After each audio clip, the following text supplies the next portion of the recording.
about the affinity of your oxygen, of your hemoglobin to oxygen. Yes. Is it increased or decreased? Decreased.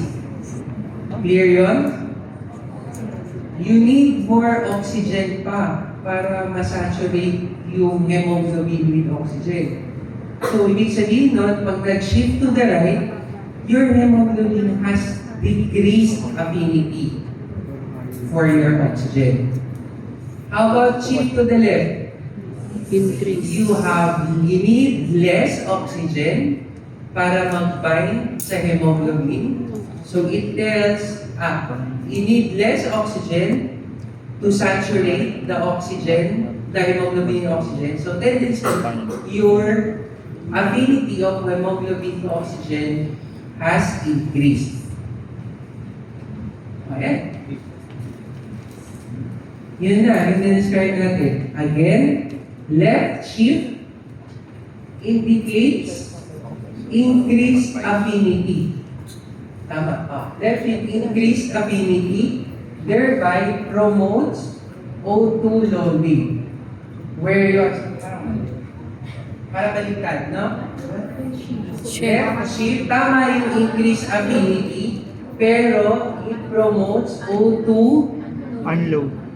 and then loading to hemoglobin. Tama. O2, hindi loading to the tissues, loading to hemoglobin. Sige, dagdagan natin. Left shift indicates lesser oxygen, no? More oxygen para mag-saturate. Thereby, it tells it has increased affinity, therefore it promotes O2 loading to hemoglobin, but O2 unloading to the tissues. Needed, sabi niya. Okay, so ang tatay nyo, hemoglobin, pag medyo makasarili siya at low O2 concentration, mapagbigay siya.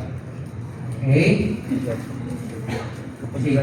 So right shift, imagine nyo, right shift pa kanan. You need more oxygen to saturate your hemoglobin.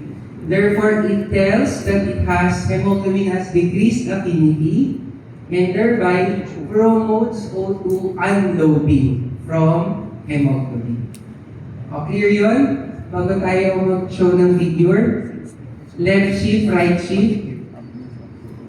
Clear na, everyone? Sige. Baka kasi mag-notes kayo, baka si mamaya nagbasa na ulit kayo.